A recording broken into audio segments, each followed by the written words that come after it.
You really shouldn't be hitchhiking out there. Oh, no? Just watch me, baby. Yeah, but it's a little dangerous. You saw the riffraff that just blew by. You know what? It's not as dangerous as my missing my first day of surgical rotation.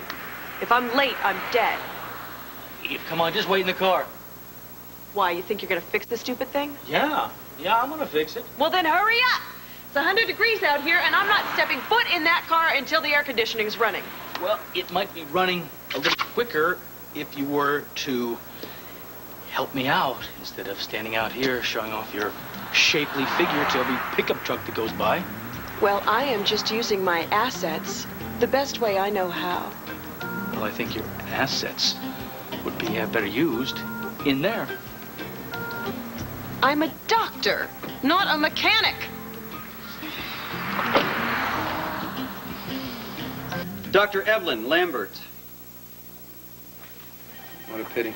Just when Evelyn was trying so hard to pull her act together. Yeah, do you always have to be such a jerk? Come on, lighten up, Marshak. Dr. Joseph Scanlon. Here. So how do we start proving that Cooper caused his own seizure? What do you mean, we? You just told me that you appreciated my support. I also told you to concentrate on your own career and not mine. Yeah, right. When are you gonna... You said you want to be a surgeon. When are you gonna get yourself a lawyer? Dr. Matthew Harmon. Oh, I'll be right back. Right here. Present, sir. Dr. Julie Morris. That's 2 out of 7 missing. We start walk-rounds in a half hour. If Morris and Lambert aren't back by then, they're going to find themselves on my list. None of you want that. I can assure you. Where are they? I don't know. I'm worried, Joe. Look, Frank went out to look for him. I'm sure everything's under control.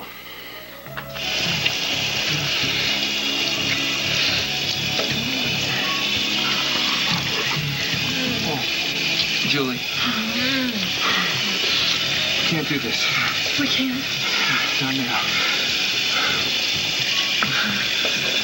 Gotta turn you into a doctor.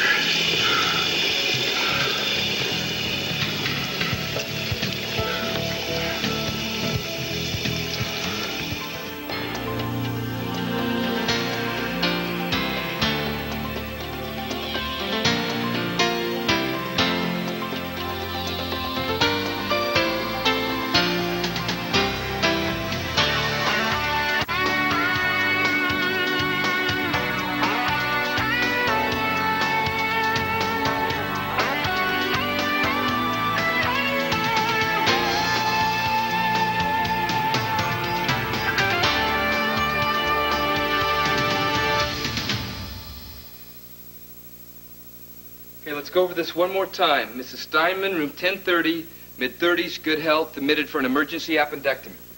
What did you do, memorize the charts? Just a couple. She started running a high fever, developed a red blotchy skin rash. Now tell me, Dr. Devlin, what are you going to do? Think about it later. My head's killing me right now. Is that what Bennett Devlin says when he's in the OR cracking somebody's chest? I'd check for peritonitis and change your antibiotic, okay? Excellent. Could you help me with this, please? New patient, Jimmy Bruce, 12 years old, renal transplant.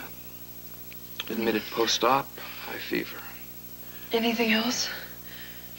Dizziness? Oh, Frank. I'm sorry, dizziness, high fever. Sounds like rejection. Oh, he's rejecting the kidney. I wish we didn't have to talk about sick people right now. You're gonna be fine. It doesn't matter how much stuff I know. I'm still gonna get in trouble for being so late. Frank? Yeah? I'm gonna be sick.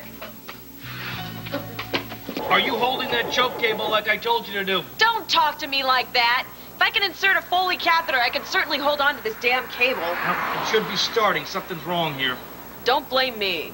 Well, just push it in a little harder. Yes, doctor.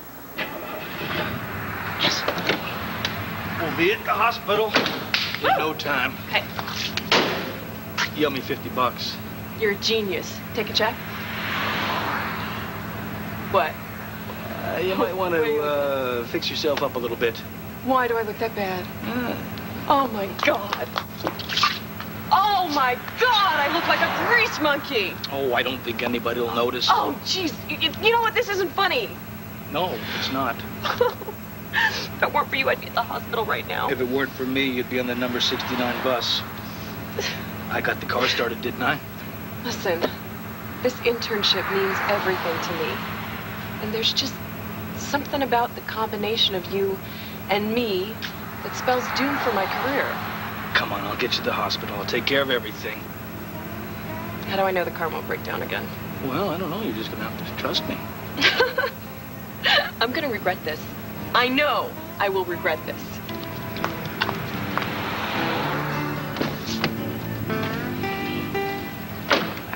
Well, Eve's still not here. Or Julie.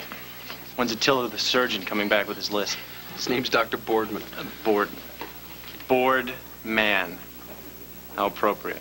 He should be back any minute. Hope Frank can find Julie. Yeah, well, you should have thought about that last night when you were feeding her martinis. Hey, I was trying to stop her. Yeah, right. You know, you should be having this conversation with your brother. He's the reason Julie was drinking in the first place. I'm her friend. I'm glad I was there to give her a ride home. Just looking out for her. Right. You know, the only person I've ever seen you look out for is yourself. Now, cut it out, all right? Yeah, We guys. want to listen to this. This is going to be tough enough as it is. Let's not make this day more difficult, all right?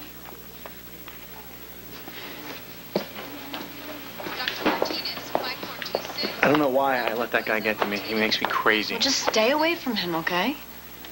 You're right. I mean, I've been waiting for this day for most of my life. And here it is, so don't screw it up because of a guy like Chris Ramsey. I won't. Okay. So how are you? Oh, I'm fine. Couldn't be better. Yeah, well, I'm glad you went to San Francisco. What do you mean? Well, things here are going to get pretty hairy, so it's good that you straighten things out at home. Yeah, right. So say you find yourself an attorney to deal with all that legal stuff. I mean, he'll be able to prove that Cooper caused his own seizure, don't you think? I don't think anyone could prove that. So that's it. You're just going to give up. I never said anything about giving up. I got a question for you. Say a patient is admitted. He's got severe headaches, double vision, nausea, fatigue. Now, he might have a brain tumor. Or maybe he just needs new glasses. So what, are you going to wait for the results of the MRI before you give the guy a vision test? Of course not. I'd do both tests at the same time. Exactly.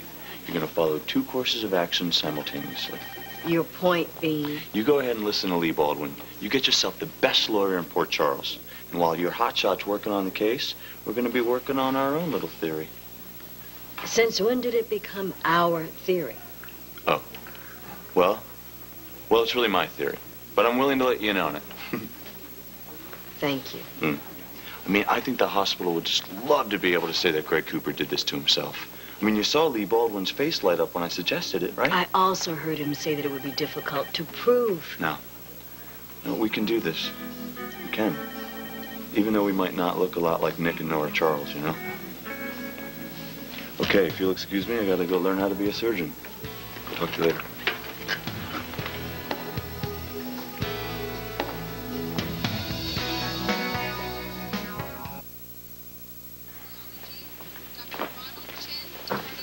Morris and Lambert still haven't shown. Now, where the hell are they? They'll be here. You can guarantee that. Yes, because it's important to them. And because I told them to be here. Are you questioning that? Perhaps this is indelicate. But this isn't how David Falk would have run this show. We'll never know, will we?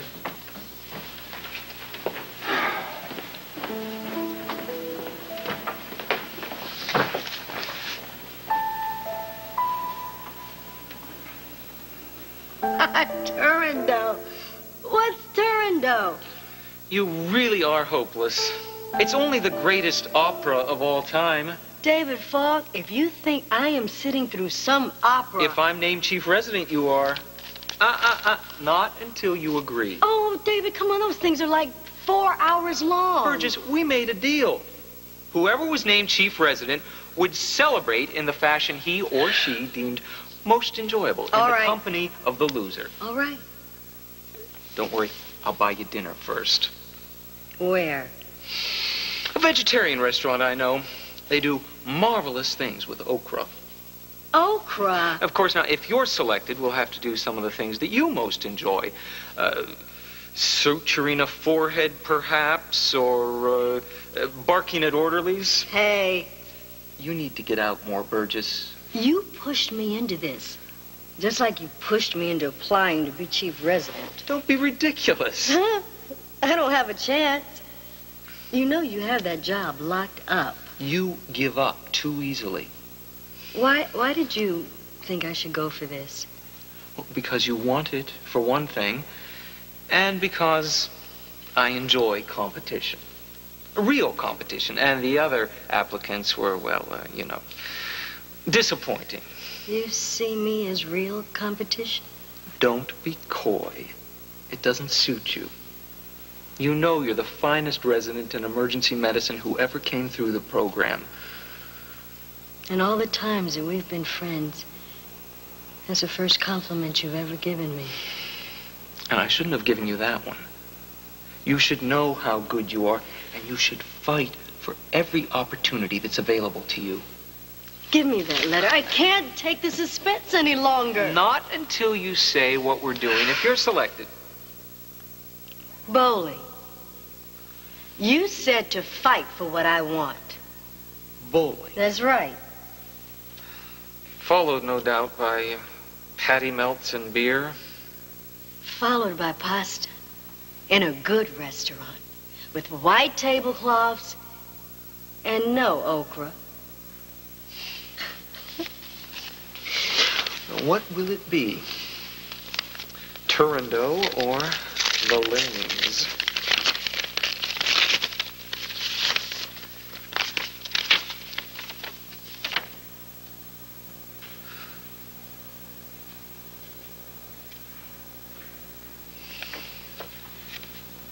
So,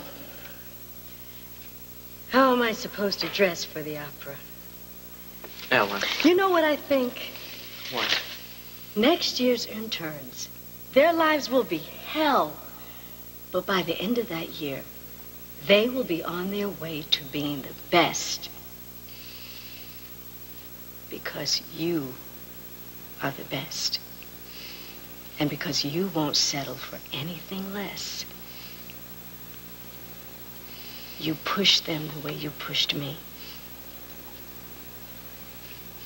Oh, congratulations, friend. Don't let this derail you. Don't let anything derail you.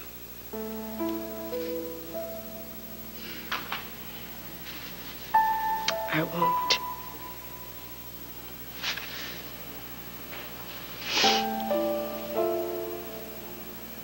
How's the toast going? Don't ask. You want some coffee, seltzer? Why are you being so nice to me? Well, it's complicated. For now, let's say it's because I believe in you. I think you're going to be a wonderful surgeon, even better than your old man. It's hard to see that this morning. You ready? We are never going to get there on time. Want to bet? He wouldn't.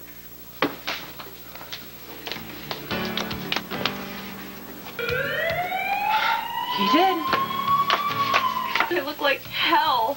You look fine. Oh, don't lie to me. You do. Come on, trust me. There's that word again. Quiet. Let me tell you something. I got a lot of friends at the hospital. And even my enemies owe me favors. Well, what category does Dr. Mark Boardman fall into? Who's he? He's the chief surgical resident. He's arrogant, he's a sadist, and he doesn't think women have any business being surgeons. Okay, let's try this again. For the last time today. Dr. Evelyn Lambert. Present. Well. Good morning, Dr. Lambert. Nice of you to crawl out of bed and drag yourself to the hospital. We're grateful to have you with us. It wasn't my fault. The car broke down Save and the excuse. Okay? Yes, doctor. Hey, listen, don't blame her. I'm responsible. And who the hell are you? Scott Boardman. Any relation to Lee Baldwin? Yeah. Huh. Mark Boardman. So, how'd you get stuck chauffeuring an intern to the hospital? I like driving pretty girls to work. So, has Dr. Julie Morris managed to join us? Here. Okay. First rule. After today, lateness will not be tolerated for any reason. Now, I don't care what you got away with in the ER. It's going to be different with me.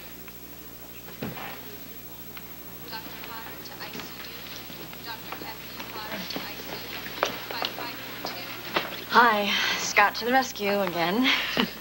How you doing? Good. Actually, I'm a little nervous. Oh, yeah. Surgery. Is that what you want to do? Yeah, I'm not sure yet. Hey, you know, I haven't talked to you since you got back from San Francisco.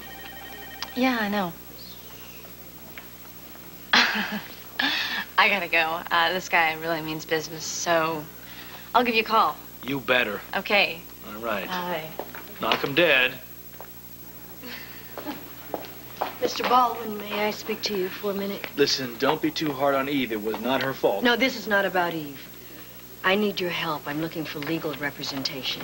Oh, well, you're looking in the wrong place. I'm not practicing right now. Your father told me I need a good lawyer. Well, maybe you do. I'm just... Look, I watched what you did for Joe Scanlon at his hearing. I mean, you walked into that room and you turned the place upside down. Well, I'd like you to do the same thing for me. Well, that was unofficial. It was just a favor. I need a favor. Look, I don't use this word very often. Please.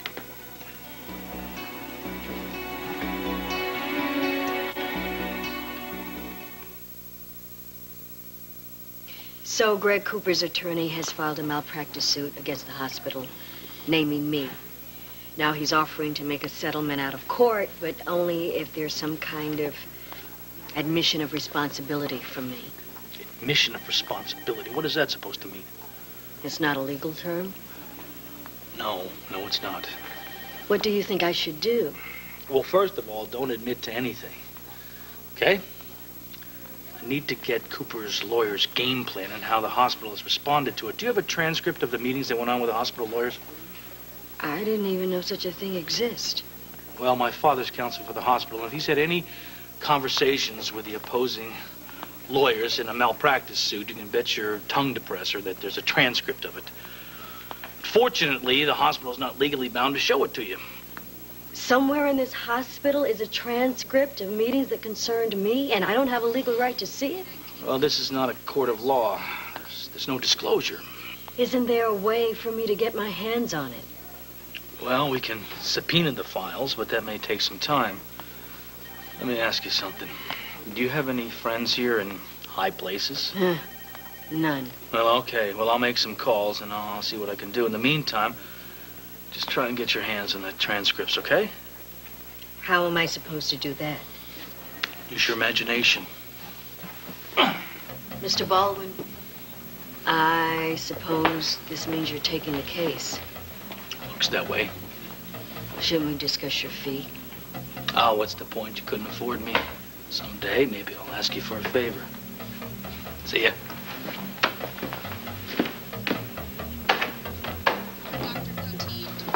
Did you see that poor kid's leg? Oh, yeah, I've never seen edema like that. He's retaining a lot of fluid. His output's way down. Okay, well, I would get a renal ultrasound. Well, why waste precious time? It's obvious he's rejecting the kidney. Better to get him started on ATG right away. Yeah, but is it wise to start medication without a biopsy first? Let's stop and take a look at the symptoms. And the patient is suffering from dizziness, fever, fluid retention, and acute pain near the transplant site. So, Dr. Morris, your colleagues have concluded that the patient is rejecting his newly transplanted kidney. Do you agree? Yes. Anyone else? Wait, it's not necessarily a rejection. I'm listening. I'd order a CBC and watch for elevated levels of the white blood cell and band counts. I'd also get a Chem 10 and look for high levels of BUN and creatinine. And your diagnosis, Dr. Morris? Post-operative infection, or so it seems at this point anyway. Anything else? Yes, I'd also get a basic urine analysis. That could tell us a lot. I'm inclined to agree with Dr. Morris's diagnosis. I would check for infection before assuming the organ is being rejected. Not bad.